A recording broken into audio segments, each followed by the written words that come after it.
In this video, I'm gonna show you how to make this epic eye zoom in effect, which you can apply to pretty much any clip, and with the help of AI, it's gonna be way easier than you think. We're gonna be combining After Effects and AI to create this, so with that being said, let's get straight into it.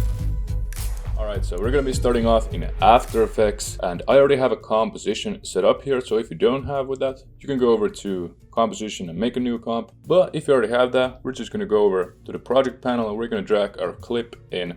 So what I want to do is I want to make a zoom into this dude's eye who's holding the coffee, and what I think I'll do is I'll zoom this in so we're focused on him. So let's just go like this, and now what we need is the very last frame of this clip, or the frame you want the transition to start at. So I'll just look for a clean shot right here. We don't want him to have his eyes closed because that kind of ruins it. So let's go right here, and what I'll do is I'll bring this work area dart thingy right there, and then I'll just click N or whatever keybind you have it set to bring the other end right where you have your playhead, or one frame forward. And now we only have one frame selected, which is great, and this is where the transition will start. So now we need to export this frame, so let's go to File, Export, add the render queue. Then on the output module we need to change this from a video format to a PNG sequence, so that we obviously export an image and not a video. Then click OK. Then we can select where we want this to be exported. I'm just gonna select a nice folder right here, save it, and click render. And doing it this way we'll get a high quality image. You don't just want to take a screenshot, which you could do, but I don't recommend it. You'll get a much higher quality actually exporting it. And now we're going to head over to the AI tool we're going to be using for this, which is Higgsfield.ai. This is a really powerful tool with a lot of presets. So there's all kinds of stuff right here, but the one we are interested in is the eyes in effect. So it's actually the second most popular here. So we can just select this, click generate, and here we have it. Don't mind this is just some other generations I've made. Now what we want to do is take the clip we just exported, and we're going to bring it right here into Higgsfield.ai. So let me just find it real quick right here, and then we can drag and drop it into the upload image tab, and we're going to be waiting for it to upload. Cool. So now it's done uploading, didn't take too long, and here we have the prompt. But thanks to Higgsfield's presets on these effects, we do not even need to prompt this. That's really nice. So there's not much else to do than to click generate, and we'll see what it comes up with. Generating it will take some time, maybe 5 minutes I'd say. So in the meantime, make sure to subscribe to the channel and leave a like on this video. I'll drop a lot of these tutorials to help you make some sick content. But yeah, we're just gonna wait for it to generate and I'll see you then. Alright, here we have the first generation, so let's see how it looks like.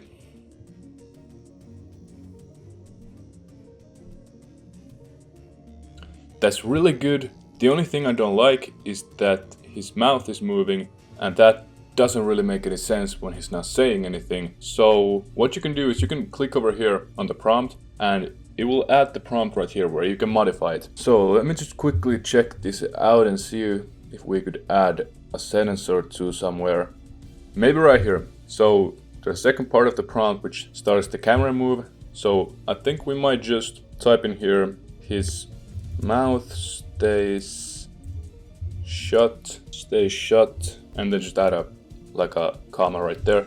His mouth stays shut. Alright, let's try this out. So this is the only skill part you need. You need to know how to modify the prompts a little, but that was super simple. I literally just typed 4 words and it should be good now. And that's the great thing about Higgsfield. It'll give you a super good prompt to begin with, and if you need any changes, you can just select the prompt and you can type in anything you want. So we'll see how this turns out. Alright, we got another generation. Let's see how it turned out.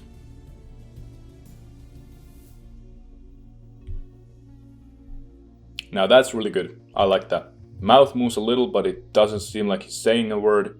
So we'll go with this. Awesome. So now what we're gonna do is we're gonna download it with this button right here. It's gonna download it, and another thing you can do is you can go to the video upscale, and you can upscale the video to a higher quality right here, right inside Higgsfield.ai. For the sake of this tutorial, I'm not gonna do it, but this is something you should keep in mind if you're doing real projects. So now we're gonna go back to After Effects, and we're gonna be doing some stuff to this. So we're gonna start off by dragging, let's put our playhead right here so we remember where we are, and we're gonna drag this back like they used to. Now we're gonna go into downloads. We're gonna take that clip and we're gonna add it to the timeline. And this is why you should do the upscaling, because it's a pretty low resolution without the upscale. So definitely do that, but for the sake of this tutorial, like I said, we don't really need that. And now we have the exact clip where it starts. One thing with Higgsfield, especially since we didn't upscale, is that the colors are a bit different. So what we can do is we can just volumetric color on this and we can try to make it look a lot similar. Usually it's just the shadows that's a bit different. I'll just play around with this, make it kind of similar. I think that's pretty good. And we need to make our composition a bit longer, so let me just do that real quick, 8 seconds. Then we can, now we still need to make the transition part of this. Now we only have the zoom in. So what we're gonna do is we're gonna add Mocha. Mocha do this. So the Mocha effect right there, and we're gonna launch Mocha.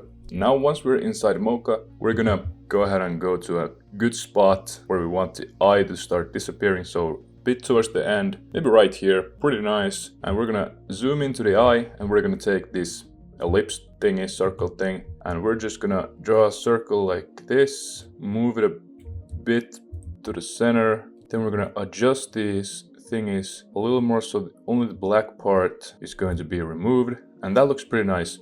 Then you want to go to the track motion options and click perspective, make sure that's selected, and then we're gonna first track one frame, another, see if it's doing a fine job with this button right here, and it's doing pretty good. So we're just gonna,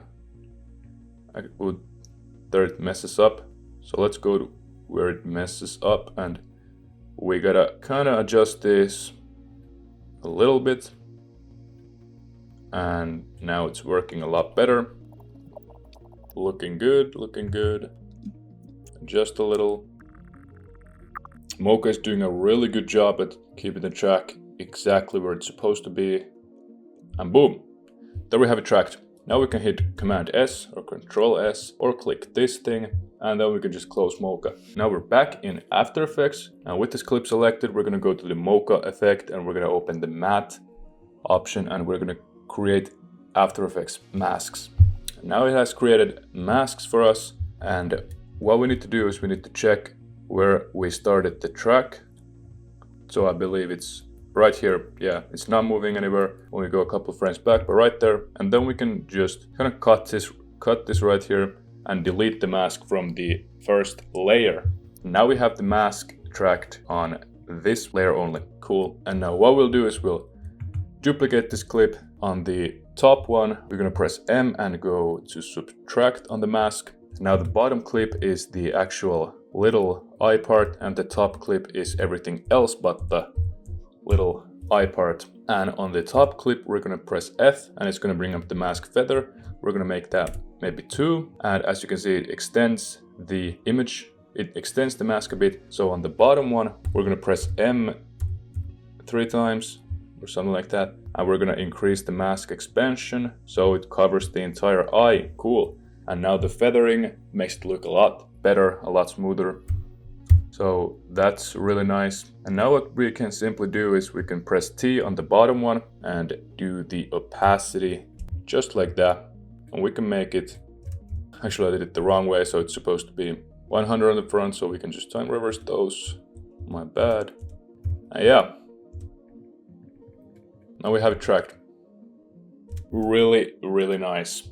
Now the next thing we're gonna do is we're gonna speed ramp this so it actually looks smooth. So select all these clips, press Shift Command C, pre-compose those. We're gonna make this just the eye zoom in effect, just like that. And then what we're gonna do is we're gonna press Option and Command and T. It's gonna bring up timer mapping. Now this is not a speed ramping tutorial. This is not a Mocha tutorial. I'm gonna make separate videos on those two topics also, so make sure you subscribe. But I'm just gonna do a quick speed ramping explanation. So we're gonna select them, press F9, bring them closer, maybe around 1.5 seconds, we're gonna see. And then I always speed ramp in the value graph.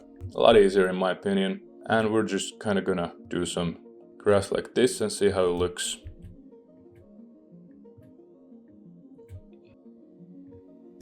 And it's going to be a lot of just playing around with this and figuring what looks best. And for some reason these edges are showing, so I'm just going to scale this up a couple %. Cool beans.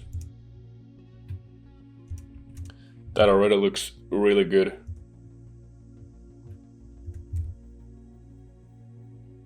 That's pretty nice in my opinion. Now for the ending, we're gonna press Y on this layer with this layer selected, and we're gonna drag this anchor point to the end, and around right here a couple frames before it ends, we're gonna do a scale keyframe, and then right on the last frame, let's make it a bit more centered, we're gonna scale this up so it goes through us, and also let's make a position keyframe right on this layer, so P for position, and we can kind of move it like this to get it centered, and there we have it. Now we can, easiest this we can do some kind of graph. For this I always do the speed graph. We can do something like this, pretty nice, and that's super smooth. You can also play around a bit with these keyframes. I think toward the end it looks a lot better. There we have it. Now you can just place any clip beneath this and it'll go right into that clip. That's sick. Now if you do want to take this to the next level, there are a couple things you could do. Obviously add motion blur, pretty obvious. And then also if you want to make some kind of shake effect when it goes through, something I like to do is press Option Command Y, make an adjustment layer, then add the Safari plugins shake, so S_shake. Then we can keyframe the amplitude and frequency. We'll make this like 0.3, maybe this around 2. We'll go like 3 frames forward, place these keyframes right here, then just make these 0 at the start and 0 somewhere near the end, and it'll add a slight shake. Another thing you can do is, let's do another adjustment layer. We can add directional blur. It's also normal in After Effects, but I have the Sapphire, so might as well do that. Make the same kind of keyframes, go 3 frames forward, boom, boom, boom, just like that. Then we can add another effect to this. We can add a turbulent displace. This also looks pretty sick in these cases. So I'll make the amount like 25. We'll keyframe it the same way. Whoops, not like that. 0, copy that keyframe right there. Boom, boom. But yeah, as we can see, that makes it look pretty insane. It's lagging a bit because I'm recording, but yeah, that looks sick. Awesome. For a couple effects, it looks so much better than obviously with the motion blur.